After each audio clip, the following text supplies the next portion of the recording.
तो डॉक्टर साहब ये भी प्रोडक्ट है आपकी जो जैसे ये सल्फ़र है, हाँ जो बायोएक्टिव सल्फ़र है, इसी तरह दूसरी हैं जो आपकी जैसे सॉइल कंडीशनर है। हम्म, तो इस ये जो आपकी प्रोडक्ट्स हैं ये कैसे ज़मीन की हालत को बिल्कुल सही। इम्प्रूव कर सकती हैं? अच्छा, ये माशाल्लाह एक व्यू दे दें कि ये मैंने 10 साल की मेरी रिसर्च है और मेरी 10 साल की रिसर्च सारी फार्मर के लिए है।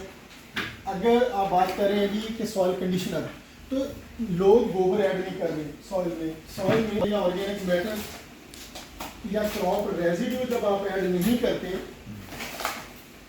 जब नामियाती मादा क्रॉप रेजिड्यू फसलों की बातें सॉइल में नहीं ऐड करते, तो फिर उसकी रिप्लेसमेंट हमने किया। हमने ये किया कि ब्लैक गोल्ड और सॉइल कंडीशनर हमारा प्रोडक्ट है। सॉइल कंडीशनर लो पीएच ऑर्गेनिक मैटर है। यानी सॉइल कंडीशनर की अगर मैं बात करूं तो वो ऐसा ऑर्गेनिक मैटर है जो डिकम्पोज भी है और एसोडुरेटेड भी है। मुझे ये बड़ा अच्छी से पता है कि हमारी ज़मीनों के दो बड़े मसले हैं, अब तीसरा भी इंक्लूड हो गया। पहला मसला नामियाती मादा कम है, इसमें कोई इशू नहीं, लेकिन हमारा ट्रॉपिकल या हाई टेम्परेचर वाला एरिड सेमी एरिड क्लाइमेट है। हाई टेम्परेचर की वजह से आप बहुत सारा जब नामियाती मादा क्रॉप रेजिड्यू सॉइल में ऐड करते हैं तो वो कार्बन डाइऑक्साइड बन के उड़ जाता है। तो ज़मीन में इस तरह के टेम्परेचर में जब 10 महीने आपको टेम्परेचर 30 डिग्री से ऊपर मिले तो मुश्किल है कि आप ऑर्गेनिक मैटर लेवल को इतनी जल्दी रेज कर सकते हैं। मुश्किल है, हो इम्पॉसिबल नहीं, मुश्किल है।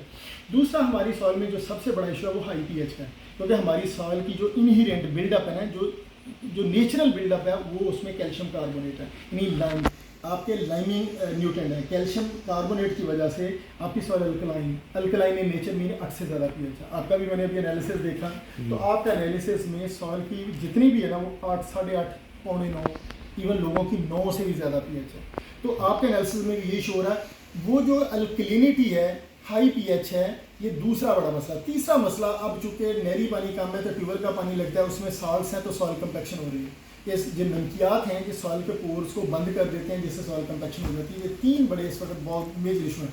हम ऑर्गेनिक मैटर को, जैसे मैंने कहा, गोबर क्रॉप रेजिड्यू को ट्रीट करें, उसमें डिकम्पोजर फ्लड करें। दूसरा, जो पीएच का बात करें, हम पीएच को परमानेंटली चेंज नहीं कर सकते। हाँ, पीएच का शॉक सॉइल में दे सकते हैं। शॉक मीन कि जो फर्टिलाइजर आप ऐड करें उसमें थोड़ा सा बायोसल्फर ऐड कर दें। इस बायोसल्फर, ये ऑक्सीडाइज फॉर्म है, इसकी 2 पीएच है। जब बायोसल्फर फर्टिलाइजर किसी भी फर्टिलाइजर के साथ 2, 2.5, 3 किलो एक बैग के साथ कोट होगा, मिक्स होगा, या ड्रम में फ्लड करेंगे, तो ये वक्ती तौर पर माइक्रो राइजोस्फीयर यानी राइजोस्फीयर में आपकी पीएच को 1 से 1.5 यूनिट तक कुछ दिनों के लिए, परमानेंट नहीं, कुछ दिनों के लिए रिड्यूस करेगा। वो जो रिडक्शन है वो मैक्सिमम न्यूट्रेंट की अवेलेबिलिटी को इंक्रीज कर देती है उस स्पेसिफिक टाइम में, 4-5 दिन। तो फर्टिलाइजर यूज एफिशिएंसी आपकी कई गुना बढ़ जाएगी जब आप लो पीएच बायोएक्टिव सल्फर यूज़ करेंगे। तो हम फार्मर को रिकमेंड करते हैं कि जो फर्टिलाइजर है वो फील्ड लेवल पे 40% एफिशिएंसी, 60% ज़्यादा होता है। आप वो 60% को तब बचा सकते हैं जब तक उस फर्टिलाइजर के साथ को ईसुडुलेंट सल्फर मार्केट में बेशुमार अवेलेबल है। हम उस सल्फर की बात नहीं कर रहे, हम उस सल्फर की बात कर रहे हैं जो बायोलॉजिकली ऑक्सीडाइज हो, जिसकी पीएच लो हो, और वो है हमारे पास। तो बायोएक्टिव सल्फर पीएच को वक्ती तौर पे, अब हम डिकम्पोजर को फ्लड करें, माइक्रोब जो ना बहुत सारे ऑर्गेनिक केसर प्रोड्यूस करता है, सॉइल की पीएच को बेहतर करता है। जो नमकियात ट्यूबवेल के पानी की वजह से आते हैं वो उस नमकियात को ब्लॉकेज नहीं होने देता, बल्कि डिजोल्व करके सॉइल के पोर्स को खोल देता और आपके वाटर नीचे चला जाता, साल्ट भी नीचे चला जाता। तो हमारी जितनी भी रिसर्च है वो सॉइल की हेल्थ से रेलेवेंट है कि आपकी सॉइल कंपैक्शन ना हो, आपके पोर्स इनफिल्ट्रेशन रेट बेहतर हो, आपकी fertilizer use efficiency high pH की वजह से जो कम है उसको इंप्रूव किया जाए बायोएक्टिव सल्फर की वजह से।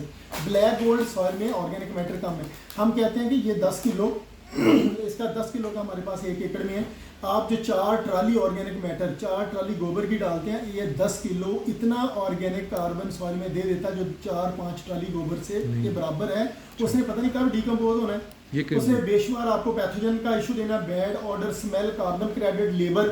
और ये हमने इतना प्रोसेस्ड किया हुआ ऑर्गेनिक मैटर या ऑर्गेनिक कार्बन है जो आपको 4-5 ट्रॉली के बराबर कार्बन देती है और आपकी सॉइल को उसी तरह बूस्ट करती है जिस तरह वो जो टाइम टेकिंग प्रोसेस है, जो लेबर इंटेंसिव है, उसको रिप्लेस किया गया हमसे। तो हमारे प्रोडक्ट्स हैं सॉइल की हेल्थ को इक्वली बेहतर कर रहे हैं, ऑर्गेनिक मैटर को बेहतर करें, पीएच का बहुत बड़ा इशू और कंपैक्शन नहीं होने दे रहे। यही 3 बड़े इशू हैं जो पैरामीटर्स हैं, प्रॉपर्टीज़ हैं, कैरेक्टरिस्टिक सॉइल के, अगर इसको बेहतर कर लिया जाए तो इनपुट की आपकी एफिशिएंसी बढ़ जाएगी और वो जो यील्ड स्टेगनेंसी है ना वो भी इंशाल्लाह खत्म हो जाएगी।